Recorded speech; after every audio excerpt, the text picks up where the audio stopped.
Welcome to Garden Wise Adventures. My name is Millie, and today is the end of November, and I live in Utah, zone 6/7. Now, I've been working in my compost, so I'm a little bit of a mess, but I wanted to get this video done before we lose all the leaves. Now, this year, like everybody else, we've had weird weather, and this is the latest I've ever done my fall leaf cleanup. And it's also the longest the leaves have ever taken to fall out of the trees. Usually by Thanksgiving, we're completely done. I have no more yard work to do, and we can wait until next spring. But I even am going to have to wait one more week for the rest of the leaves to fall out of my trees. But before we show you what is going on in my yard right now, let's show you what you missed in November.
So now that you've seen what you've missed, let's look and see what everything looks like right now.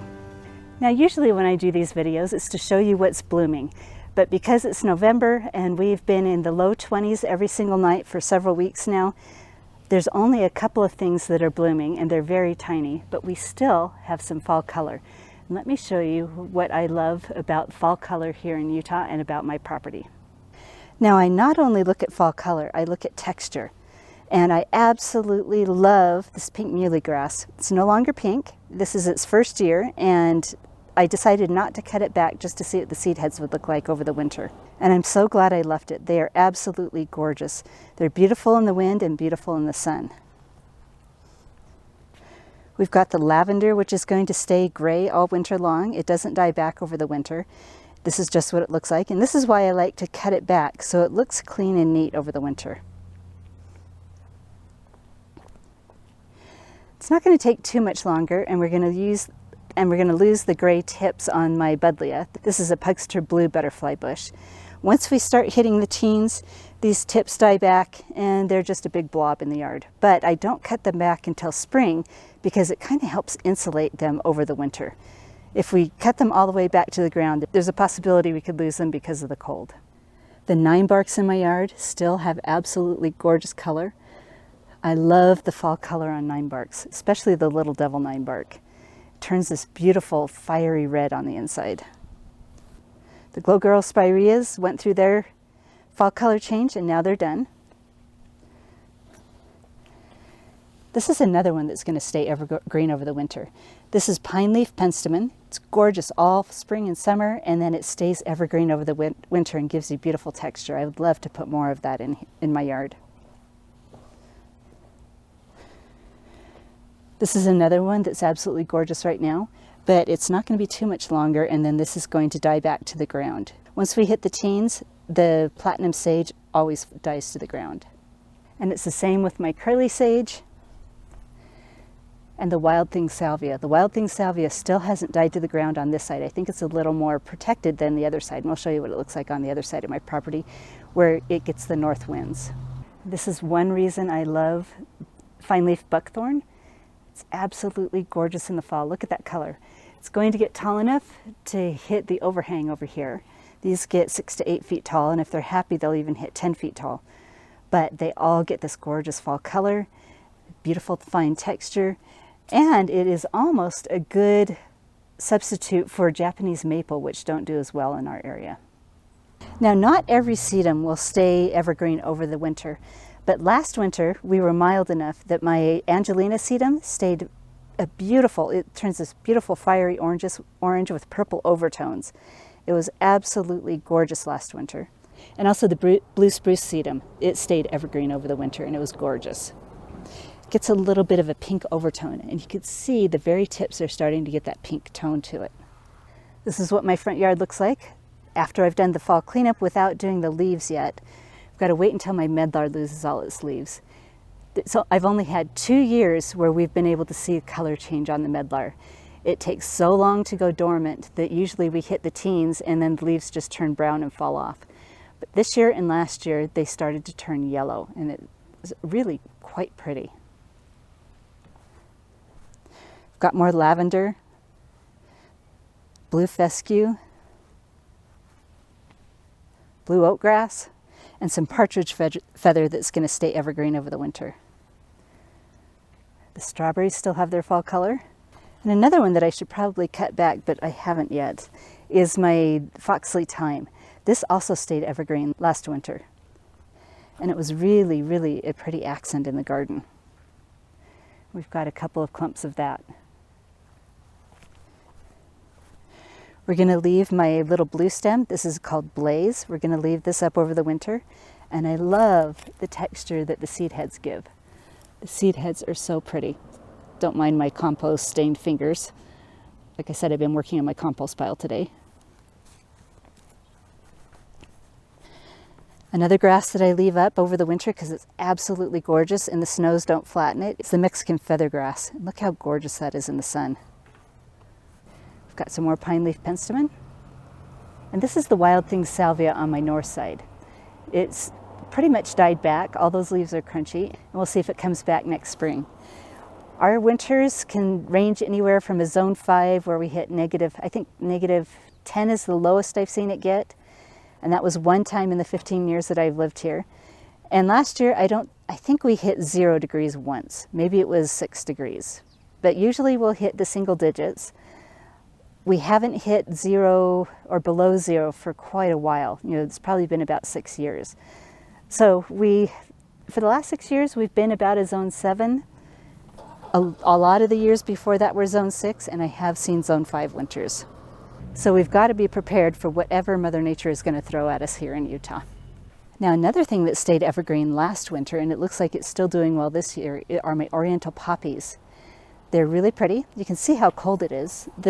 We've been cold enough that the frost hasn't melted all day. We're probably around close to 4:30 p.m. Sun's getting ready to go down, so it's going to freeze again. And look how pretty that is.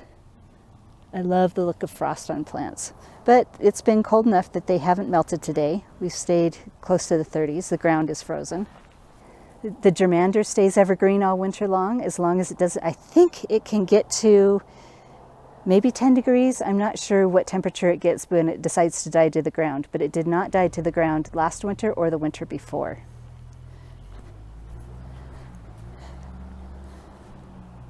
Another one that can be evergreen, depending on how cold it gets, is the box honeysuckle. So this is, I think, thundercloud box honeysuckle, and it's absolutely gorgeous over the winter. We have another one over here. Now for the flowers that are blooming. My little pansies bloomed all winter last winter. Last winter, like I said, was very mild. They're mixed in with the ice plant, which does die back. But we've got some really pretty little Johnny jump-ups or pansies.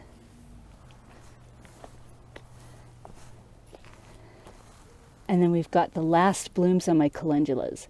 So it hasn't quite gotten cold enough. Like I said, it's been in the low 20s, but we haven't hit the teens yet, so those have not died back. Now it's getting close to being done, but I want to show you a picture of what it looked like last week. This right here is cotoneaster. I'm not sure which variety it is. It was on my property when I moved here. This is in my backyard. And my back hillside always stays really nice looking over the winter. We've got everybody's least favorite junipers, but I absolutely love them because I don't have to do anything to this hillside at all. They hold back any erosion, they don't need any water, and they're evergreen. So they've done really, really well on this hillside. We also have my blue spruces. So evergreens are something that you need for winter interest. When I moved onto this property 15 years ago, these were about 8 feet tall. Now I would say they're close to 25 feet tall. Maybe they might be getting close to 30. And they're probably about 15 to 20 feet wide. And I think these are the cultivar baby blue eyes because they're not getting as huge as blue spruce can normally get. But these are also something that I just don't have to do anything with.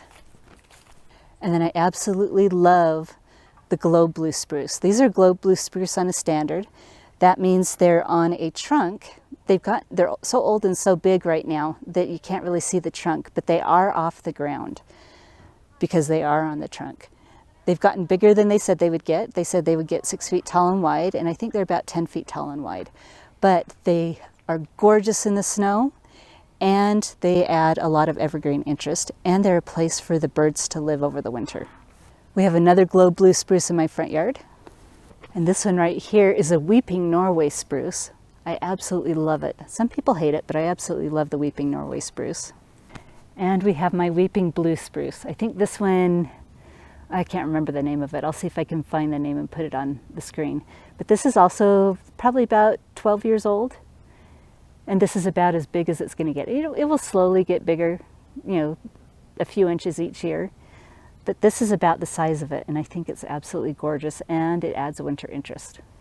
So if you plan carefully and watch what you plant, you're going to be able to have interest all year round, even into the months after it's been freezing. So I'd love to hear what you use for late fall and winter interest on your property and where you are located.